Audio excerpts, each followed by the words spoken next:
What's going on, people? We are Tottenham TV here. Spurs have won 3-1 against Bournemouth. Good way to come back for me after a few games now. I was loving every second of it. I mean, we came out the blocks firing today, didn't we? First 15, 20 minutes, I thought we looked good. We got that goal. And then what happened after that? Because for pretty much the next hour after that, we were kind of really under pressure. Yeah, it was, look, we're facing a very informed Bournemouth team who are clearly full of confidence, came into this game full of energy, wanting to prove a point. I thought we actually stifled them really well first bit of the game, albeit Solanke had a really good chance. Look, and also, Bentancur starting for us, gave us that bit of energy. Completely shot though, did he? No, he didn't look 100%, but he started the game well. I thought he looked really good in the opening exchanges. Obviously, we got the lead. Who scored the first goal? I can't remember in my head. The first goal. Lo Celso Saar, brilliant goal. What a finish that was from Pape.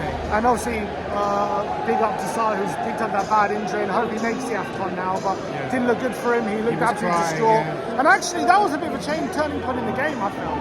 Because we were playing pretty well. I thought we were on top, and Bournemouth didn't look threatening, but we were on top. We were the better team. And then when Sargo went off, Skip came on. Didn't have that same energy about it on his team. He's like the glue in that team, isn't he?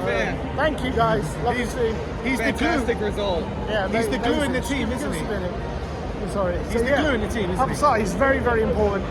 He's like a super, you know how important he is to Spurs. I think we've said it, how much we miss him when he's not on the pitch. I think we did see that for a large portion of today's game. Obviously, he went off for halfway through the first half. And I agree with you, up until probably the hour mark, maybe 70 minutes, when someone got back, what was that, 70 minutes or so? Up until that point, we were definitely second best. Bournemouth were dominating us. They were dominating us. Stupid passes, playing out the back. I mean, there were a lot of culprits today trying to play out the back and just making those sloppy passes. But I thought it was giving away corner after corner after corner as well. It was really frustrating. It was an energy thing. I think we were definitely, following Thursday, definitely out on our feet a lot when it comes to conservative game on energy. Thursday, wasn't he? He was saying, we look lethargic, we look leggy. And I thought at times it was the same today. But then Sonny goes through on goal and he kind of screws up a chance. And Rishi as well before that. And Rishi. And that Rishi one was terrible. And Brian Hill, bloody hell, that chance at 3-1 up. But what I was going to say is that Sonny, as soon as he missed that chance, something kind of flipped in him. And he suddenly just turned into that dominating kind of left winger that we saw against Newcastle in that first half. And I thought he was absolutely brilliant from then. When he missed that chance, you knew he just wasn't going to miss it that second time round. And what a finish into the roof of the net. Yeah, I thought he was phenomenal for that last 20 minutes. And then to be fair to Tottenham, look, yeah, we were under the cosh, we were under pressure, and to be fair, Bournemouth did have a couple of misses, which, Solanke another day puts one of those away. If they equalised, I think it's a different game. I think they would have taken momentum, but I thought we did defend well in general, albeit we weren't very good in possession. And then after 70 minutes, we did get a bit of a second win. We took control. We did get a bit of a second win. We hit them with 2 quick goals. I thought all of a sudden we were the ones looking sharper. We were the ones looking very creative when we got into the final third. We got those 2 moments of quality. Brilliant goal from Son on the left-hand side after more good work from Gio. Another brilliant assist from him. And then Brennan Johnson showing what he can do, streaming down the right-hand side. Great cutback. Carbon copy of the goal against Everton for Rishi. Brilliant first-time finish. And all of a sudden the game was done. I'm sure Bournemouth were at that point, when the third goal goes in, they're like, we've just been hit, how we're feeling down in this game. And I thought they gave a really good account of themselves. But again, after we got that second wind, Feliz goes down. They made it 3-1. Alex Scott with a really nice finish. And it was hairy for the last 10 minutes of that game. Look, it was, but it was like a weird dynamic. I felt like when we got our second goal was completely against the run of play. And then also when they got their goal to come back into the game was completely against the run of play. So today in today's game, the story was teams not taking advantage when they're on top kind of thing. Yeah, 100%. And look, we know Bournemouth, we both predicted us not to win this game. We knew Bournemouth was going to be a really difficult game. It's no surprise to me they came here and played the way they did with such high intense pressing, man marking, really difficult to play out their press. At times I think it made us look sloppy how intense and how energetic they were. They played with some really good stuff. They dominated the ball for large periods as well. It was really hard to get the ball off them. There were times we were just penned inside our own half, and it was very the majority. It was basically the first half of the second half and the second half of the first half. We just could not get out by any means necessary. And look, I think you've got to give credit to the team for plugging away, sticking with it, and finally going and get that goal. And that's what happens when you have quality up front. I thought, you say Brennan Johnson, yeah, really good to get that another goal contribution today, but I thought up until that point, he was really frustrating in the game, to be honest. And look, we had players today that probably didn't stand up in the second half and the beginning of the first half, but we got there in the end. We got the 3 points. I don't think it was a deserved 3 points today, but we just keep going. And with Arsenal dropping points there, another loss for Arsenal. We go a point behind them now. They're in fourth, we're in fifth. How the hell are we in this position, a point behind Arsenal with all these injuries that we've had all season? Yeah, I mean, it's incredible. And yeah, I know we lost on Thursday, but it is now 4 wins in the last 5 games. You know, off the back of that 5-game winless streak, where we were struggling for points. You know, we're now in good form now, and hopefully we can take a bit of momentum into the new year. Bentancur's back today. I know he only lasted an hour today, but just having him available is absolutely massive, and he's only going to get sharper and fitter the more minutes he plays as well. In terms of another thing today, wasn't it? Though the injuries, everyone just Valise, kept and going it's all like down. the Valise moment. Like Valise pulls up after a minute coming on, and I don't know whose instruction it was, but he clearly wasn't fit to carry on, and he stayed on for a good 5 minutes. And I was very frustrated that And he was trying as well. Here Kept he trying. is. Hey! Richie! What do you want to say about Richie today, huh? Exactly. I mean, He got the goal. He got the goal. No, he was good. He got on the end of the ball when the ball was put in front of him, but wasteful at other times. You know, this is the picture we've come to expect. Goal. Yeah. Look, what I was going to say about the Valise incident, I guess I have to blame Ange for that, because why is he not ordering Valise to get off the pitch? And it looked like he'd done some serious damage. I think it's a bit of everyone, because I think Valise should be staying down at that moment and making it known he can't carry on.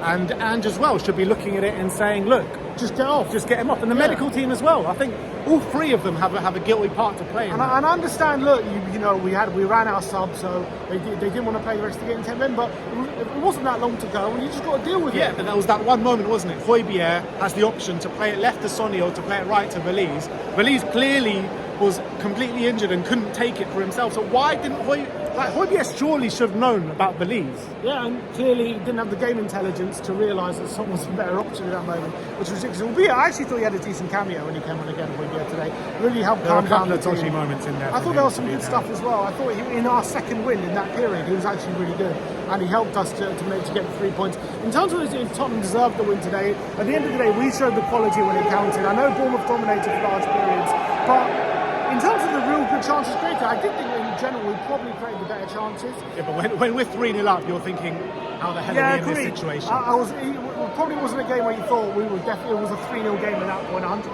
But it was a very good win against a very, very good, very difficult Bournemouth side, and you can't take that for granted. And you've got to say the goals we scored were brilliant goals. I think all of them were fantastic goals, really good team goals. That Sonny goal, that we have. that Sonny finish and the Sarr finish was just absolutely beautiful. Do you feel like we deserved the win today? Yeah. You felt like we deserved 100%. I felt like 100%. 100%. Yeah. Well, you No, guys not? look, the Bournemouth game was a good game, right? I thought Bournemouth played really well. I thought Tottenham just turned their dial down. I was saying on my own thing, I feel like some of the commentary from Ange Postecoglou over the last couple of days, you know, I suddenly feel like I'm not sure if I can trust what he's saying anymore. I feel like there's 4D chess going on. The fact that he never alluded to the fact that Bentancur was going to be fit. You know, are we supposed to trust this antipody and this 3D, 4D chess that he's playing? Don't we like a few surprises? No, exactly, here? 100%. 100%, right? I'm delighted with it. And so I feel like when he said against Brighton, the reason why we lost was because we can't play this style of football, you know, 100% of the time with 11 players. We need more depth. You know, and then you counteract that with the best 20 minutes of the game against Brighton was in the last 20 minutes. Today, at times Tottenham turned the dial down a little bit and I was getting frustrated, but now I'm sort of thinking, is it more about energy conservation? We did have a bit of a second wind. We had a massive second wind at the end. What about energy conservation? Because we just literally couldn't get out. Our passes were so off every single time trying to play in the second half. Even in the last stage of the first half as well. Second half of the first half, and then probably the first 20 minutes of the I felt like Pape Sarr's injury was a sliding doors moment in the game. Yeah. Up until then, I thought Tottenham were dominant. Obviously, listen, I always say this, when you play this system, you can't have 15 men on the pitch. You're going to have sacrifices. You have to shake hands with the reality of the system we play, and that is that you're gonna, if you turn over the ball, if you give away a sloppy pass here, then teams that can play and break quickly against you are going to have opportunities. Against Brighton, we gave the ball away too many times. Today, we didn't give the ball away that many times, in my opinion, from memory, but I thought it was resolute defending. I thought there was a bit more structure to it, and I thought the team had more confidence. And I've got to be honest, I think that having Bentancur back in the team didn't only give us confidence. Before the game, I was talking to people out here and saying, before the team news were out, before the team news were out, most people I was talking to were saying, I don't know, today's going to be a tough one. As soon as they saw Bentancur in the lineup, everyone was like, I don't know, tearing up that kind of Bournemouth 3-1 option. And we're back in the game, and I think that the team felt that confidence as well. Sarr goes down injured, and I think after that the kind of game fizzled out. If I'm honest, Bournemouth finished the first half better, and the second half we started slow. But it's about moments in these games. Yeah, when it counted, we had the quality and they didn't. They had the chances. They had a few chances which they didn't make the most of. But when it really mattered, when it came to carving the opposition open, we were able to do that. They weren't. And exactly. I think at the end of the day, when you take all that into account, I think it was a deserved victory. Albeit Bournemouth definitely gave us a hell of a game, but we know Bournemouth are off the back of 8 wins in 10 games. They're in great form. How many shots did they have on target? I don't feel like they... Yeah, Vicario didn't have to Yeah, make too but I many think saves. there were moments where they could have had the shot and could have had the shot on target. We were a bit fortuitous in a few certain moments where they could have had a few goals. Yeah, but I feel like I'm coming out of the game. I haven't sat with you, but I feel like I'm coming out of the game with a different perspective. I came away thinking we were deserved winners. Maybe you guys have. I think we were. I I think just on the felt we were balance we under were. pressure for way too long in that game. I think Bournemouth made things very, very difficult for us. But I thought we dealt with it at the end of the day. And, playing the last anyway, 10 men. Gio Lo Celso today. Yeah, He was brilliant. class. Absolute class. 2 Unbelievable. assists. But at the end of the day, right, we've ended the year now. We're 1 point behind Arsenal, which is absolutely crazy with all the Unbelievable. injuries that we've had all year, right? Yeah. Our whole team has been decimated. Our whole defence has been decimated. This season We're is wide open. We're Ben. 1 point behind Arsenal, right? Are you thinking of it? Mate, listen, I genuinely know right now, the only thing I know is that I go into every game, whether it's Tottenham or any other team in the top 6, and I don't know whether they're going to win or lose, because this season the gap has closed from the 11th or 12th base team to the 2nd or 1st base team. It's become like that. And I don't know. I don't know anymore. I think there's so many trials and tribulations and twists and turns to come in the rest of the season. It's a brilliant season, and Tottenham are not that far away. Yeah, look, we're doing really well, and that's all we can say. That's all we can ask for. To be in this position, everyone wanted to put your hand up at the beginning of the Yeah, season. look, we're going to miss, obviously, the boys that are going out. Bissouma, Pape Sarr, if he is going to go now, and Heung-min Son. Alejo Belize as well, who's going to be cover for Heung-min Son. Oh my, Santiago Jimenez is coming in tomorrow morning. So look, we've got a few hard games to come in January, but Happy New Year to everyone out there. Hope you have a good one. We'll see you in 2024. Like, subscribe and comment, and as always, Come on, you Spurs!